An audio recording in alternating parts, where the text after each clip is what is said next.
नमस्कार, रामौत maths classes में आपका एक बार फिर स्वागत है। जैसा कि हम सभी जानते हैं कि रेट 2024 की जो है उसकी आधिकारिक घोषणा भी हो चुकी है, साथ ही उसका जो पाठ्यक्रम है वो भी निर्धारित हो चुका है।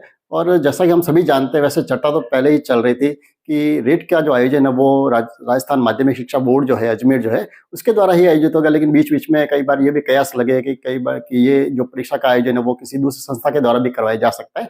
लेकिन जब तक देखिए हम श्योर नहीं हो सकते, तब तक ये श्योर नहीं कह सकते कि आखिर ये रेट जो 2024 है उसका पाठ्यक्रम क्या रहेगा या उसमें कितना बदलाव रहेगा। क्योंकि देखिए बहुत सारे साथी हैं, वो अक्सर वीडियो के बीच में ये कमेंट्स करते रहते हैं कि सर आप प्लीज़ ये बताइए कि क्या पाठ्यक्रम ये रहेगा जो पिछली जो रेट हुई थी 2022 में, वही वाला रहने वाला या उसमें कुछ बदलाव होगा? और मैं हमेशा ही उनके कमेंट्स के जवाब में यही लिखता हूँ कि देखिए जब तक आधिकारिक रूप से कोई भी घोषणा नहीं होती है या जो पाठ्यक्रम है वो रिलीज़ नहीं होता है, तब तक मैं श्योर नहीं कह सकता कि देखिए पाठ्यक्रम वही रहेगा। हाँ, देखिए मैंने उनको इतना ज़रूर कहा है, हर वीडियो में मैं यही बताता हूँ कि अगर ये आयोजन अगर माध्यमिक शिक्षा बोर्ड ही करवाएगा तो बिल्कुल श्योर था कि जो पाठ्यक्रम जो पिछली बार जो रीट जो करवाई थी, उसमें जो पाठ्यक्रम रहा था बिल्कुल लगभग वही रहने वाला है। हाँ, उसमें कुछ बिंदुओं में बदलाव ज़रूर हो सकता है और वही हुआ है। तो अपन इसमें इस आज का जो वीडियो है उसमें अपन ये चर्चा करेंगे। सबसे पहले तो हम ये देखेंगे कि वास्तव में जो पाठ्यक्रम है उसमें कितना बदलाव हुआ है, कौन-सी चीज़ ऐसी है जो नई जोड़ी गई है या कौन-सी चीज़ है जिसको हटाया गया है। ये अपन चर्चा करना बहुत ज़रूरी है, क्योंकि इसके बिना अपन आगे बढ़ेंगे तो कहीं भी हमें ये श्योर नहीं रहेंगे कि अपन कौन-सी चीज़ हमको पढ़नी चाहिए और कितनी पढ़नी चाहिए, ये भी आवश्यक है। क्योंकि देखिए जो एक परीक्षा की तिथि भी इसमें देखें तो एक घोषणा की जा चुकी है कि ये एक संभावना आ रही है कि 27 फरवरी के लगभग इस परीक्षा का आयोजन हो जाएगा। लेकिन उसकी व्यवस्था को देखते हुए आगे पीछे हो सकती है, तो उसका अपन अभी कुछ नहीं कह सकते। लेकिन फिलहाल अब तो हम यही मान के चल रहे हैं कि भाई 27 फरवरी ही हमारी एग्ज़ाम डेट है। तो उसके हिसाब से देखें तो बहुत ही कम समय बचा है हमारे पास इस तैयारी को करने के लिए। जो साथी पहले से इस तैयारी में लगे हुए हैं तो उनके लिए तो अच्छा अवसर है कि वो इसको अच्छे से रिवीजन कर पाएँगे। साथ ही देखिए नए जो साथी जो है जुड़े हैं तो उनको भी निराश होने की आवश्यकता नहीं है कि भाई हमारे पास बहुत ही कम समय है और हम इसमें कैसे तैयारी करेंगे। बिल्कुल देखिए आप इस समय में भी आप बहुत अच्छी तैयारी कर सकते हैं। हाँ, उसके लिए ज़रूरी होगा कि आपको एक व्यवस्थित नियोजन होना चाहिएगा, किस तरह से आप समय का विभाजन करते हैं, किस तरह से आप अपनी जो विषय वस्तु है उसको आप कितना पढ़ना है, ये सबसे ज़्यादा महत्वपूर्ण है। तो आज की जो वीडियो है उसमें अपन यही चर्चा करेंगे, तो आप वीडियो को कहीं भी स्किप नहीं करें। और उससे भी पहला निवेदन ये रहूँगा कि जो साथी पहली बार इस वीडियो के साथ जुड़े हैं या इस चैनल के साथ जो पहली बार जुड़े हैं, तो उनसे मैं ये निवेदन ज़रूर करूँगा, आप चैनल को एक बार सब्सक्राइब कर दीजिए। वो इसलिए ज़रूरी है कि ये जो चैनल इस पे आपके रेट के कंटिन्यू सारे वीडियो इस पे बनेंगे। आप इसके पहले भी जो आप वीडियो देखे तो उसमें जितने भी लगभग जो भी पाठ्यक्रम जो आपने जो अभी घोषित हुआ है, उस पाठ्यक्रम अनुरूप ही सारे ही वीडियो कंटिन्यू आपके बने हुए हैं। तो आप उन वीडियो को भी अगर देखेंगे तो आपको आपका जो सिलेबस है वो लगभग उसमें कवर हो जाएगा। जो पाठ्यक्रम में कुछ जो नई जो चीज़ें जोड़ी है, यानी बहुत ही कम जो है केवल एक ही मात्र बिंदु इसमें एक्स्ट्रा जुड़ा हुआ है, वैदिक गणित से संबंधित है, तो उसके भी अपन जो नेक्स्ट वीडियो बनाएँगे तो आपके वो सिलेबस कवर हो जाएगा। तो अगर आपको वीडियो अच्छा लगे तो आप लाइक ज़रूर करें और अपने साथियों के साथ शेयर भी करें, ताकि आपकी तरह जो दूसरे साथी भी जो तैयारी कर रहे हैं उनको भी इससे बेनिफिट मिलता रहेगा। तो आज का जो वीडियो है उसमें अपन चर्चा करेंगे। सबसे पहले तो ये देखेंगे कि पाठ्यक्रम जो अभी जो घोषित हुआ है उसमें क्या-क्या बदलाव हुआ है, क्या उसमें नया जोड़ा गया है। मुख्य बातें जो है वो इसमें चर्चा जो करनी है वो ये करनी है कि देखिए बहुत सारे यूट्यूब चैनल उसमें आपको पाठ्यक्रम के बारे में तो सभी ने बता दिया होगा कि ये जोड़ा है, ये घटा है। लेकिन ये इस वीडियो को बनाने का मेरा मकसद नहीं है। मूल जो उद्देश्य जो है इस वीडियो को बनाने का वो ये है कि जो आपके जो टॉपिक जो जोड़े गए हैं, वो टॉपिक कौन-कौन से क्लास के कौन-कौन से टॉपिक जोड़े गए, ये हमको समझना बहुत ज़्यादा ज़रूरी है, ताकि क्योंकि आप जब तैयारी जो करोगे, जब आप विषय वस्तु को समझेंगे, तो आपको ये तो पता होना चाहिए कि हमें भाई तैयारी करनी कौन-कौन सी है या कौन-कौन से टॉपिक है जिनको हमको अभ्यास करना है। तो उसी को लेकर ये वीडियो बना रहे हैं, तो आप इसको कहीं भी स्किप नहीं करें। आशा करूँगा ये वीडियो आपके लिए बहुत ही उपयोगी होने वाला है। तो चलिए बिना समय गए शुरू करते हैं आज का वीडियो।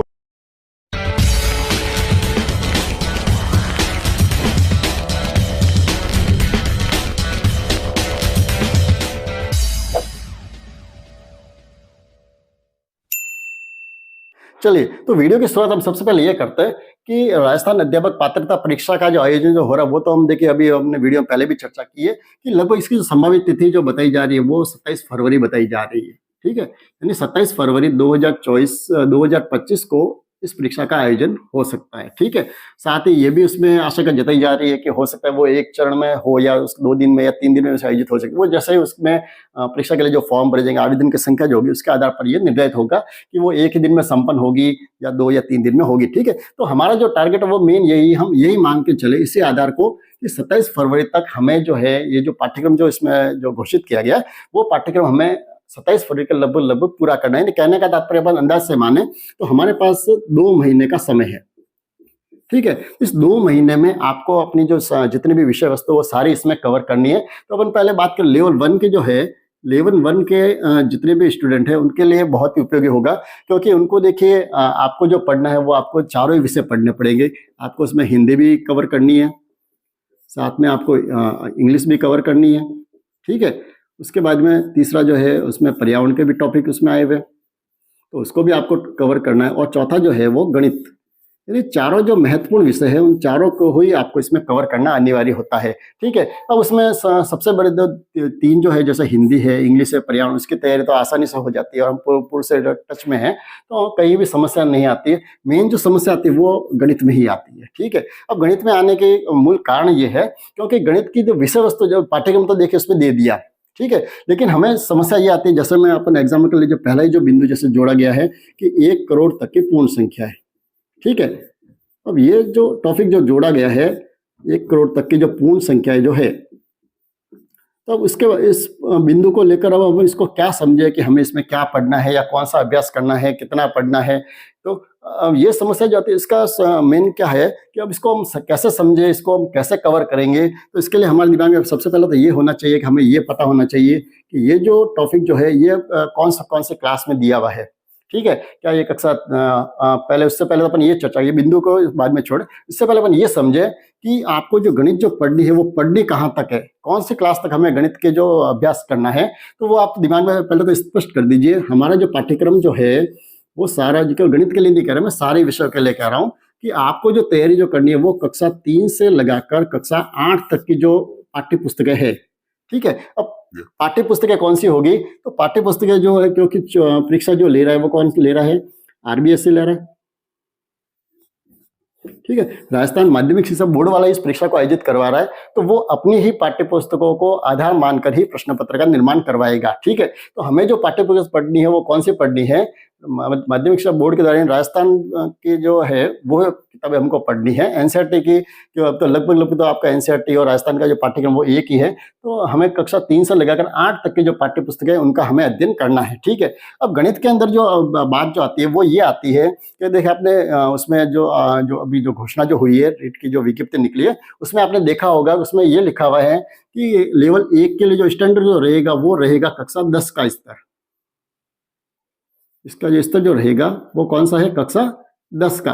अब देखिए यहाँ पर समस्या ये आती है कि लिखा हुआ तो ये है कि उसमें विषय वस्तु जो वो तो है कक्षा 3 से लगाकर 8 तक की, और उसमें लेवल जो लिखा वो लिखा हुआ है कक्षा 10 का। तो अब कन्फ्यूजन ये होता है कि हम जो इसका जो पाठ्यक्रम जो पढ़े तो वो हम कौन सा पढ़े, क्या हम 8 तक की पुस्तकें पढ़े या कक्षा 9 या 10 की है, उन पुस्तकों को भी हमें पढ़ना पड़ेगा। तो आपको देखिए स्पष्ट कर दूं कि आपके प्रश्न जो आएंगे वो तो आएंगे कक्षा 3 से लगाकर 8 तक की जो पुस्तक है उसमें से ही आएगा, ठीक है। लेकिन उनका स्तर जो रहेगा वो रहेगा कक्षा 10 का स्तर। अब देखिए स्तर क्या होता है, तो 10 का स्तर से तात्पर्य ये है कि ये जो विषय वस्तु है इसमें जो प्रश्न ऐसे आएंगे उसका स्तर ऐसा होगा जो कक्षा 10 में अगर कोई विद्यार्थी पढ़ रहा है तो उसकी सोच कहाँ तक विकसित होती है उस लेवल के प्रश्न उसमें आएंगे। लेकिन आपकी विषय वस्तु रहेगी कौन सी, कक्षा 3 से लगाकर 8 तक की पाठ्य पुस्तकों पर ही रहेगी, ठीक है। तो ये तो हो गई एक चीज। अब दूसरी चीज अपन ये पढ़े कि हमें जैसे ये बिंदु जो है जैसे 1 करोड़ तक की पूर्ण संख्या है, अब इसको पढ़ना क्या क्या है। अब ये पहला तो हमें ये पता तो होना चाहिए कि ये जो बिंदु है वो कौन कौन सी क्लास में आया हुआ है,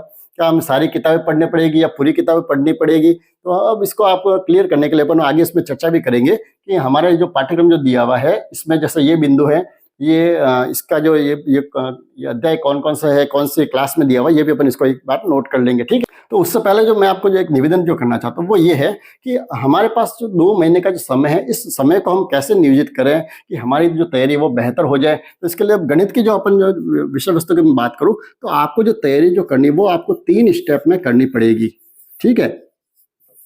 गणित की जो तैयारी की बात करें अपन तो वो आपको 3 स्टेप में करेंगे तो आपके लिए जो गणित का जो परिणाम होगा वो बेहतर होगा। यानी इसके जो 30 जो प्रश्न जो आएंगे वो आपको 30 में से 30 पूरे ही राइट हो सकते हैं जब अगर इसको नियोजित तरीके से अगर अभ्यास करें, ठीक है। तो पहला तो क्या होगा, हम गणित के जो इस अभ्यास को जो करेंगे तो पहला तो हमें सारे जो गणित की जो इससे संबंधित जो है बेसिक जो कॉन्सेप्ट है वो हमें क्लियर करने पड़ेंगे, ठीक है। यानी जितने भी आपके पाठ्यक्रम में जो बिंदु जोड़े गए हैं उन सबकी आपको बेसिक जानकारी पहले तो होनी बहुत जरूरी है, ठीक है।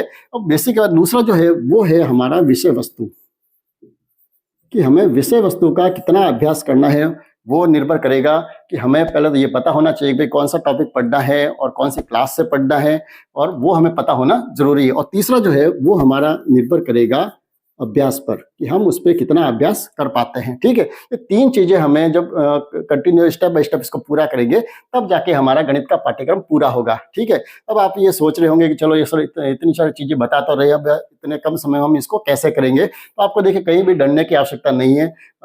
इस चैनल के साथ जब आप जुड़ गए हैं तो आपको ऐसे कहीं भी डरने की आवश्यकता नहीं रहेगी। हम जो गणित के जो आगे जो बढ़ रहे हैं वो इसी स्टेप को लेकर ही मैं आगे बढ़ रहा हूँ। ठीक है, अभी ये जो हमने जो जितने भी वीडियो बनाए हैं वो सारे हमने बेसिक से संबंधित बनाए हैं।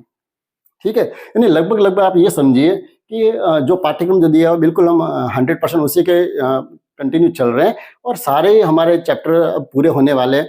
जो साथी पहली बार जुड़े हैं उनसे मैं आप निवेदन कर दूं कि आप इस चैनल को सब्सक्राइब करके एक बार जो प्लेलिस्ट जो है उससे आप कंटिन्यू सारे वीडियो एक बार जरूर देखें, ताकि आपका जो बेसिक जो ज्ञान है वो आपके अच्छा हो जाएगा। ठीक है, और जब बेसिक हो जाएगा तो उसके बाद हम विषय वस्तु आधारित जितने भी मैं वीडियो बनाऊंगा, जितने भी अपन उसमें प्रश्न करेंगे तो आपको वो बेहतर तरीके से समझ में आएंगे। ठीक है, तो उसके जो विषय वस्तु हमारी कवर हो जाएगी तो उसके बाद में फिर हम जो अच्छे अभ्यास जो प्रश्न है जो मुझे लगेगा कि ये कंपटीशन में आने लायक है तो अपन उनके अभ्यास उनके बाद में करेंगे। ठीक है, तो ये तीनों ही जो स्टेप है इसको अपन बिल्कुल कंटिन्यू, आप जब इस चैनल के साथ जुड़े रहेंगे तो ये तीनों ही चीजें आपके बिल्कुल अच्छे से कवर हो जाएगी, और आपको किसी भी गाइड की या किसी मार्गदर्शन की अतिरिक्त आवश्यकता शायद आपको नहीं पड़ेगी, इतना मेरा विश्वास है। चलिए तो थोड़ा पाठ्यक्रम को भी अपन देख लेते हैं। वैसे देखिए बहुत सारे यूट्यूब चैनल होंगे जिसमें उन्होंने पाठ्यक्रम की खूब सारी चर्चा की, उन्होंने केवल ये बताया होगा कि भाई ये आपका जो पाठ्यक्रम है 2022 में ये था, 2024 में ये जोड़ा गया, ये हटाया गया। लेकिन देखिए वो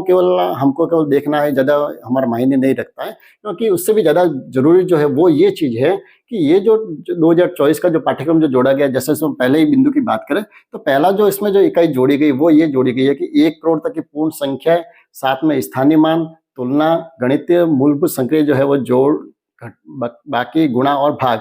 ठीक है, जो पहले जो ये टॉपिक जो दिया हुआ है तो पहले ये हमें मालूम होना चाहिए पे हमारे कौन से कक्षा से है और इस कौन सी इकाई जिसका हमें अभ्यास करना है। तो देखिए ज्यादा समय ना लेकर आप एक काम कीजिए कि इसको अपन हल्के जल्दी इसको समझ लेते हैं, और आप इसको या तो आप इसको कहीं नोट कर लीजिए या आप इस ये पेज जो इसका आप स्क्रीनशॉट ले लीजिए, ताकि आपको भविष्य में ध्यान रहेगा कि हमें इस इकाई के बारे में हमें क्या क्या पढ़ना है। तो पहली जो इकाई है वो आपकी जो दी हुई है वो सारी दी हुई है आपका कक्षा 6 में। ठीक है, और कक्षा 6 की जो पहली जो इकाई है, जो पहला जो चैप्टर है हमारे अपनी संख्याओं की जानकारी, उसके अंतर्गत ये सारी चीजें आपको मिल जाएगी। सारी चीज में उसमें करोड़ तक की पूर्ण संख्या है उसका भी पूरा विवरण आ जाएगा, स्थानीय मान की समझ है वो भी उसके अंदर है, तुलना वाले जो प्रश्न है वो भी सारे उसमें दिए हुए हैं, और गणितीय मूलभूत जो संक्रिया जो है जोड़ना, घटाना, गुणा करना और भाग करना, तो ये तो छोटी कक्षाओं में भी दिया हुआ है। लेकिन देखिए जब हमें कक्षा 6 में ये सब दी हुई है तो छोटी कक्षाओं के जो सामान्य जो प्रश्न है वो हमारे स्तर से थोड़े कम हो जाते हैं। तो इसमें आप अगर कक्षा 6 का जो पहली जो इकाई इसको अपन जब पूरा अभ्यास कर लेंगे तो हमारी ये जो इकाई वो पूर्ण रूप से हमारी हो जाएगी। ठीक है, अब इसी इकाई के लिए दूसरा जो इसमें बिंदु जो जोड़ा है वो है भारतीय मुद्रा। ठीक है, अब भारतीय मुद्रा वाला जो टॉपिक है तो आप ये जो देखेंगे इसको, क्योंकि हमारा जो पाठ्यक्रम जो पहले भी हमने कहा है कि हमें जो है कक्षा 3 से लगाकर 8 तक की जो पाठ्य पुस्तकें हैं उन सारी पाठ्य पुस्तकों की विषय वस्तु को अपन को देखना है। ठीक है, तो ये भारतीय मुद्रा वाला जो टॉपिक है ये मैंने अच्छे से सारी बुकें देख ली है, तो जिसमें ये भारतीय मुद्रा वाला जो है ये कक्षा 6, 7 और 8 में ये कहीं भी नहीं दिया हुआ है। हाँ, इससे आधारित प्रश्न बहुत सारे उसमें दिए हुए, लेकिन मूल से भारतीय मुद्रा के जो टॉपिक दिए हुए वो दिए हुए कक्षा 3, 4 और 5 में। ठीक है, तीनों में एक एक टॉपिक दिया हुआ है। कक्षा 3 में 7वां टॉपिक है भारतीय मुद्रा के नाम से दिया हुआ है। इसी तरह कक्षा 4 में जो है वो 18वां टॉपिक है मुद्रा के नाम से, और कक्षा 5 में जो है 10वां टॉपिक जो है वो है मुद्रा के नाम से दिया हुआ है, जिसमें सामान्यतः मुद्रा के जो रूप है वो दिए हुए हैं, उनको जोड़ना कैसे है, घटाना कैसे है, कैसे उनका गुणा और भाग करने हैं, उन पर बहुत ही सामान्य से प्रश्न दिए हुए हैं। तो उनको हमको जब आधारभूत जो प्रश्न जो है जानकारी करेंगे उसमें अपन इनको समझेंगे, और अच्छे जो प्रश्न है उसको अपन बाद में और भी अच्छे तरीके से उसको समझेंगे। ठीक है, उसका तीसरा जो बिंदु है जो सबसे इंपॉर्टेंट है वो है इस साल का जो वैदिक गणित वाला जो टॉपिक है वो इस साल नया जोड़ा है। ठीक है, यानी पूरे ही पाठ्यक्रम का वो अपन जब देखें पूरा तो उसमें पूरे ही पाठ्यक्रम में बल्कि सब वही रखा है, केवल मात्र एक बिंदु उसमें नया जोड़ा है वो है वैदिक गणित। ठीक है, जो इससे पूर्व में जो रीट की परीक्षा हुई थी उसमें ये पॉइंट नहीं था। ठीक है, अब ये वैदिक गणित जो है वो कक्षा 6, 7 और 8 में पहले ये टॉपिक जरूर उसमें भी थे। कुछ वैदिक गणित से गुणा कैसे करते हैं, या भाज्य क्रिया कैसे करते हैं, या घनमूल कैसे करते हैं, या वर्गमूल कैसे करते हैं, वो 6, 7, 8 में था। लेकिन अब वहां से वो सब हटा दिया गया है, और कक्षा 9, 10 में भी पहले ये था, लेकिन सब हटा दिए। अब जो ये वैदिक गणित जो बची है वो केवल कक्षा 3, 4 और 5 की जो पुस्तक है उसमें ये बची हुई है। ठीक है, वहां पर भी बिल्कुल सामान्य रूप से दिया हुआ है। यहाँ पर वैदिक गणित से हमें किस तरह से जोड़ना है वो हमें देखना है, या घटाना कैसे है और गुणा कैसे करना, यहाँ तक की चीजें। उसके अलावा जो एकाधिक जो है या एक यूनियन जो है वो चीज क्या होती है, तो अपन इसको बहुत ही अच्छे से समझेंगे जब अपन इसकी सारी चर्चा करेंगे। ठीक है, तो ये तो हुआ पहला जो टॉपिक है उसकी, तो आप इसको एक बार अच्छे से नोट कर लीजिए कि हमें इसमें क्या क्या पढ़ना है, तो आपको भी दिमाग में रहेगा। दूसरे टॉपिक के बाद बात करें तो दूसरा जो टॉपिक है वो हमारे जो पाठ्यक्रम में जोड़ा गया वो ये है कि भिन्न की अवधारणा, उचित भिन्न, समान हर वाले उचित भिन्नों की तुलना, साथ में हमें मिश्र भिन्न देखनी है। उसके साथ में असमान हर वाले जो उचित भिन्न है उनकी तुलना किस तरह से की जाती है ये हमें समझना है, और साथ ही हमें भिन्नों की जो जोड़ और बाकी जो है ये वाले प्रश्न हमारे इस टॉपिक में जोड़े गए। ठीक है, अब ये जो सारी जो चीजें वो हमें कहाँ मिलेगी, वो जो है वैसे देखिए ये भिन्न वाला जो चैप्टर है वो कक्षा 3, 4 और 5 में भी दिया हुआ है, जिसमें बिल्कुल सामान्य सा हमें ज्ञान दिया हुआ है कि उचित भिन्न कौन सी है, अनुचित भिन्न कौन सी है, या मिश्र भिन्न कौन सी है, और भिन्नों की जोड़ करने तक तो उसमें भी, घटाना भी इसमें भी दिया हुआ है। लेकिन इसके अलावा कक्षा 6 का जो 7वां जो चैप्टर है जो भिन्न के रूप में दिया उसमें थोड़े अच्छे प्रश्न दिए हुए। तो मैं ये चाहता हूँ कि इस टॉपिक को अपन जब इस पूरा करना ही चाहते हैं तो हम कक्षा 6 का जो 7वीं जो इकाई है जब उसके हम जब सारे जो प्रश्न कर लेंगे तो तब जाके हमारा ये जो पाठ्यक्रम है जो वास्तव में जो वो हमारा पूरा हो जाएगा। तो आप कक्षा 6 का इसको आप एक बार नोट कर लीजिए, ताकि अपन जो प्रश्न करेंगे तो, क्योंकि देखिए ये नोट इसलिए करना जरूरी है कि अपन देखिए वास्तव हमने आधारभूत के सारे वीडियो में पहले भी कह चुका, बना चुका हूँ। तो अब हम आगे जब ये विषय वस्तु पर आधारित जितने भी हम प्रश्न करेंगे, तो अगर आपको भी ये दिमाग में पहले से ही होगा कि हाँ कक्षा 7 का ये भिन्न का चैप्टर सर पढ़ाएंगे, तो उसमें आपको भी कुछ अच्छे प्रश्न लग सकते हैं, या कुछ ऐसे प्रश्न भी हो सकते हैं जो आपकी समस्या रह सकती है। तो आप उसको जब पहले से ही नोट करेंगे, उसको आप पहले से पूरा अभ्यास करके रखेंगे, तो वीडियो के साथ जब आप जुड़ेंगे तो आप उससे बहुत ही बेहतर तरीके से समझ पाएंगे। तो इसलिए इनको नोट करना आवश्यक है। उसके अलावा दूसरा जो इकाई जो इसमें एक बिंदु ये जोड़ा गया है कि हमें अभाज्य और संयुक्त संख्या है ये क्या होती है ये समझनी है, साथ ही हमें अभाज्य गुणनखंडों को समझना है, साथ में हमें लघुत्तम समापवर्त्य और महत्तम समापवर्त्य इनको भी हमें अच्छे से समझना है, हमें इनको प्रश्न आधारित आएंगे। ठीक है, तो ये जो पाठ्यक्रम ये कहाँ दिया हुआ है, ये भी कक्षा 6 में जो है इसी से जुड़ा तीसरा जो टॉपिक है, जिसका नाम तो वैसे देखा जाए तो क्या लिखा हुआ, संख्याओं के साथ खेलना है। अब अगर आप इस तरह से अगर ढूंढेंगे तो शायद आपको पता नहीं चलेगा कि संख्या के साथ खेलना है, तो इसमें ये वाला टॉपिक थोड़ी होगा। लेकिन देखिए मैंने हर चीज को बहुत ही गहरे के साथ देखा है, हर पुस्तक को मैंने अच्छे से देखा है कि हमारा जो पाठ्यक्रम है ये कौन से अध्याय के या कौन से चैप्टर के द्वारा हमारा कवर हो सकता है, तो उसको अपन देखेंगे। तो आप इसको एक बार नोट कर लीजिए, इसका स्क्रीनशॉट आप ले लीजिए, फिर अपन आगे बढ़ते हैं। और तीसरी जो इकाई है या चौथी जो इकाई है उसमें हमें क्या क्या टॉपिक तो हमारे जुड़े हैं और वो हमें कहाँ से उसका विषय वस्तु हमें मिल सकती है। तीसरी जो इकाई जो हमारी जोड़ी गई है पाठ्यक्रम में वो ये जोड़ी गई, एक तो जोड़ा है इसमें एक एक नियम, और एक दूसरा जो टॉपिक है वो है इसमें औसत, लाभ हानि व सरल ब्याज। ठीक है, ये दो जो टॉपिक है, जो पहला जो टॉपिक है एक एक नियम वाला, ये टॉपिक हमें मिलेगा कक्षा 6 के इकाई 12 में। ठीक है, हालांकि देखिए चैप्टर का नाम तो है अनुपात और समानुपात। ठीक है, तो अगर आप ऐसे अगर ढूंढने जाएंगे तो शायद मुझे नहीं लगता कि आपको ये आइडिया लगेगा कि अनुपात और समानुपात वाला जो चैप्टर है उसमें ये एक एक नियम के प्रश्न सारे दिए हुए हैं। ठीक है, तो आप इसको अच्छे से नोट कर लीजिए कि एक एक नियम के जो हमें जो प्रश्न मिलेंगे वो कहाँ मिलेंगे, कक्षा 6 के जो कई जो है चैप्टर, जो 12वां जो चैप्टर है उसमें हमें ये सारे ही प्रश्न मिलेंगे। और दूसरा जो टॉपिक है औसत है, लाभ हानि और सरल ब्याज आधारित जो प्रश्न है, ये तीनों ही चीजें जो है कक्षा 7वीं के जो 8वां जो चैप्टर है राशियों की तुलना, उसमें ये सारी चीजें दी हुई है, उसमें सारे अभ्यास प्रश्न दिए हुए। तो इनकी ये विषय वस्तु हमको कक्षा 7वीं में मिलेगी, तो ये भी आप इसको नोट कर लीजिए।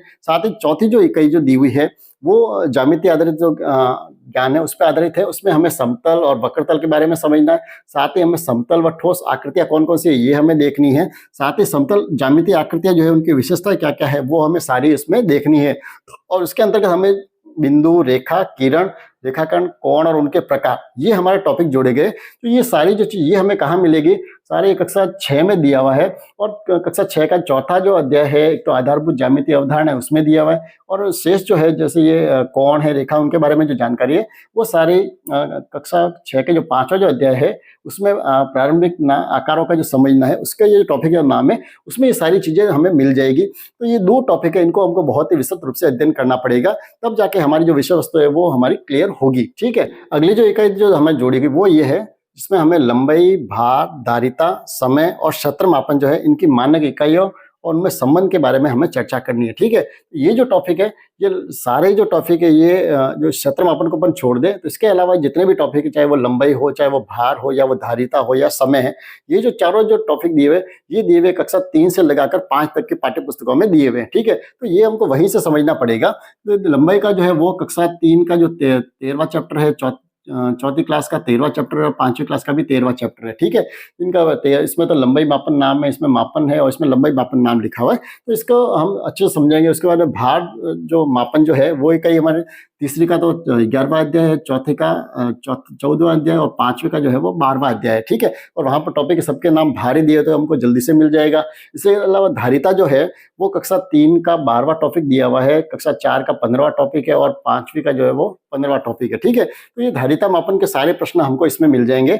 अब रही बात समय मापन की, तो समय मापन की जो सारी जो इकाई है वो भी कक्षा 3, 4 और 5 में ही आई हुई है।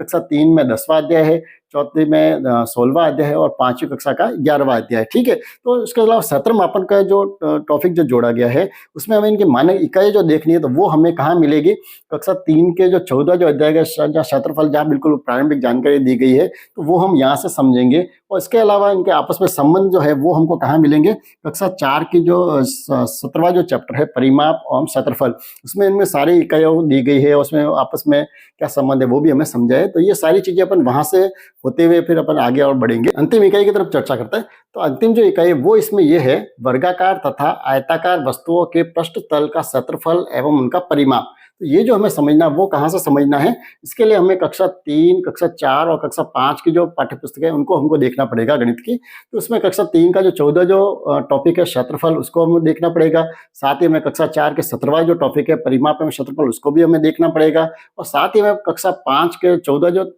परिमाप और क्षेत्रफल वाला जो चैप्टर है उसको भी हमें अच्छे से समझना पड़ेगा। तब जाके हम वर्गाकार और आयताकार वस्तुओं वाले जो वस्तु जो उनके हम क्षेत्रफल कैसे ज्ञात कर पाएंगे या उनका परिमाप कैसे ज्ञात कर पाएंगे, ये हम अच्छे से समझ पाएंगे, और साथ ही जो अच्छे जो प्रश्न होंगे उनको भी अपन अच्छे से समझ पाएंगे। तो आशा करूंगा आपने आज का जो पाठ्यक्रम विश्लेषण जो किया उसको आपने बेहतर तरीके से समझा होगा और साथ ही इसको आपने नोट भी कर लिया होगा, ताकि अपन जब भी आगे जब वीडियो जो बनेंगे इस विषय वस्तु पर आधारित वीडियो बनाएंगे तो उसमें जैसा कि मैंने पूर्व में वीडियो में भी कहा है कि आप पूर्व तैयारी के साथ जब आप वीडियो के साथ जुड़ेंगे तो बहुत ही बेहतर आपकी तैयारी होगी। और देखिए जब आप चैनल के साथ विश्वास के साथ जुड़े हैं तो ये आपसे ज़्यादा मेरा उत्तरदायित्व बन जाता है कि आपको कैसे मैं बेहतर से बेहतर तैयारी करवा सकूं। तो आप बिल्कुल विश्वास रखिए और विश्वास के चैनल के साथ जुड़े रहिए कि आपको इस चैनल पर आपको कहीं भी ना तो देखे कहीं अनावश्यक बातचीत, आपको हाय हेलो वगैरह कुछ भी नहीं दिखाई देगा जैसे आप दूसरे चैनल पर देखते होंगे। और हाँ, मुझे काफ़ी साथी बार बार कमेंट्स करते हैं कि सर आप लाइव वीडियो क्यों नहीं बनाते। तो देखिए लाइव वीडियो बनाने का वैसे उद्देश्य तो वैसे बहुत अच्छा होता है, इसमें अपन